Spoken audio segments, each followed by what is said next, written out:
Linguistics is a riveting field of study. It is the scientific study of human language.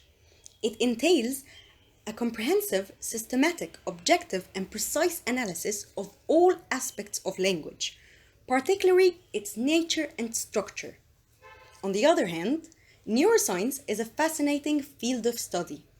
It is the study of how the nervous system develops, its structure, and what it does. As neuroscientists focus on the brain and its impact on behavior and cognitive functions, what is more mesmerizing is a branch of linguistics dealing with the relationship between language and the structure and functioning of the brain, which is neurolinguistics.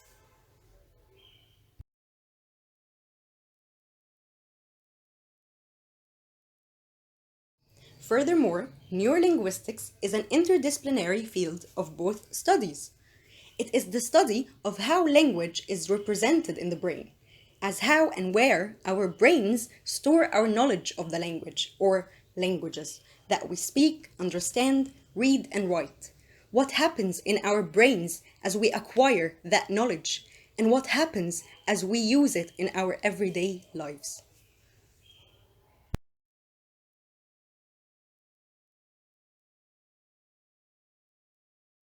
Neurolinguistics is historically rooted in the 19th century in the development of aphasiology, the study of linguistic deficits or aphasias, occurring as the result of brain damage. Moreover, aphasiology attempts to correlate structure to function by analyzing the effect of brain injuries on language processing.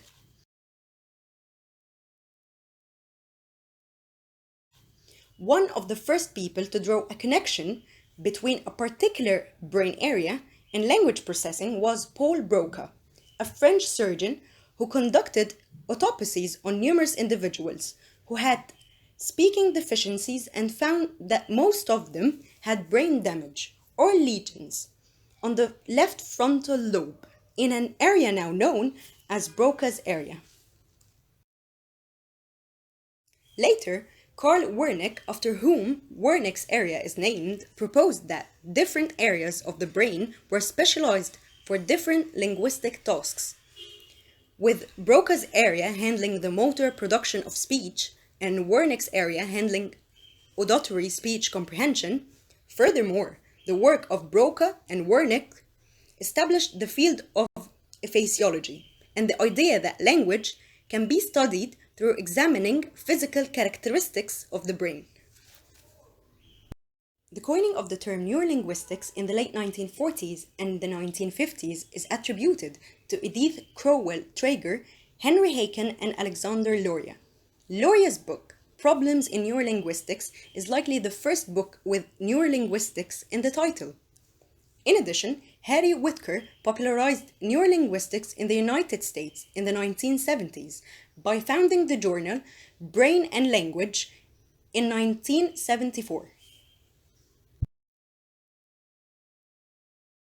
In regards, neurolinguistics is closely related to the field of psycholinguistics, which seeks to elucidate the cognitive mechanisms of language by employing the traditional techniques of experimental psychology.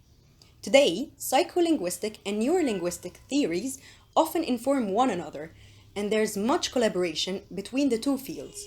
Moreover, neurolinguistics research is carried out in all the major areas of linguistics, the main linguistic subfields, and how neurolinguistics addresses them are given in the table below, along with the research questions in neurolinguistics. Firstly, phonetics and how the brain extracts speech sounds from an acoustic signal, and how the brain separates speech sounds from background noise. Secondly, phonology and how the phonological system of a particular language is represented in the brain. Thirdly, morphology and lexicology, and how the brain stores and accesses words that a person knows. Fourthly, syntax and how the brain combines words into constituents and sentences. Fifthly, semantics and how structural and semantic information is used in understanding sentences. Neurolinguistics research investigates several topics, including where language information is processed, how language processing unfolds over time, how brain structures are related to language acquisition and learning, and how neurophysiology can contribute to speech and language pathology.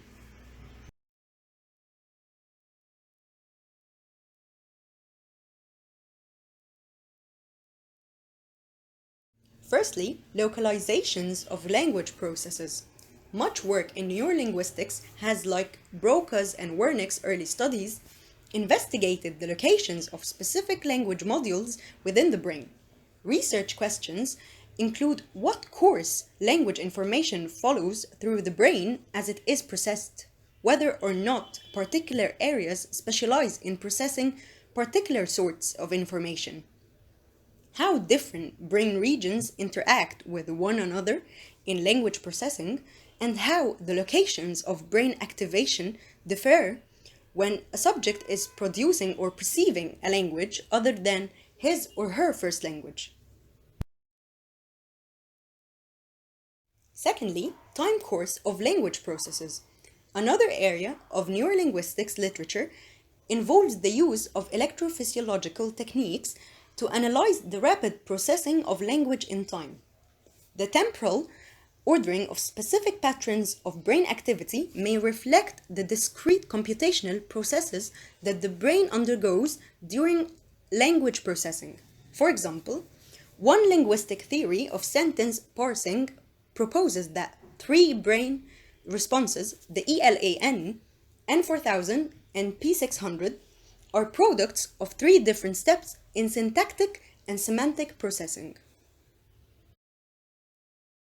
Thirdly, language acquisition. Another topic is the relationship between brain structures and language acquisition. Research in first language acquisition has already established that infants from all linguistic environments go through similar and predictable stages, such as babbling. And some neurolinguistics research attempts to find correlation between stages of language development and stages of brain development, while other research investigates the physical changes known as neuroplasticity that the brain undergoes during second language acquisition when adults learn a new language. Furthermore, neuroplasticity is observed when both second language acquisition and language learning experience are both induced. The result of this language exposure concludes that an increase of gray and white matter could be found in children, young adults, and the elderly. Fourthly, language pathology. Neurolinguistic techniques are also used to study disorders and breakdowns in language, such as aphasia and dyslexia, and how they relate to physical characteristics of the brain.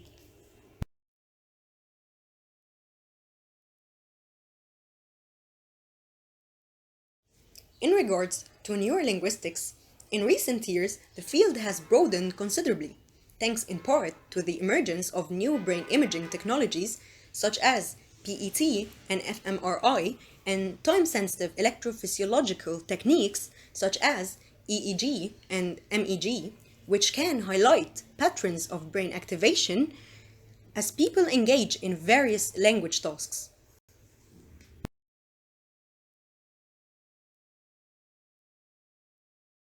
Moreover, electrophysiological techniques in particular emerged as a viable method for the study of language in 1980 with the discovery of the N4000, a brain response shown to be sensitive to semantic issues in language comprehension. The N4000 was the first language-relevant event-related potential to be identified. And since its discovery, EEG and MEG have become increasingly widely used for conducting language research. Furthermore, brain imaging methods used in neurolinguistics may be classified into hemodynamic methods, electrophysiological methods, and methods that stimulate the cortex directly. Moving on to experimental techniques, neurolinguists employ a variety of experimental techniques. In order to use brain imaging to draw conclusions about how language is represented and processed in the brain, these techniques include the subtraction paradigm, mismatch design, violation-based studies, various forms of priming, and direct stimulation of the brain. In many neurolinguistics experiments, subjects don't simply sit or listen to or watch stimuli, but also are instructed to perform some sort of task in response to the stimuli. Moreover, subjects perform these tasks while recordings like electrophysiological or hemodynamic are being taken, usually in order to ensure that they are paying attention to the stimuli. At least one study has suggested that the task the subject does has an effect on the brain responses and the results of the experiment. For instance, some of these tasks are lexical decision, grammaticality judgment or acceptability judgment, prob verification, truth value judgment, or active distraction and double task.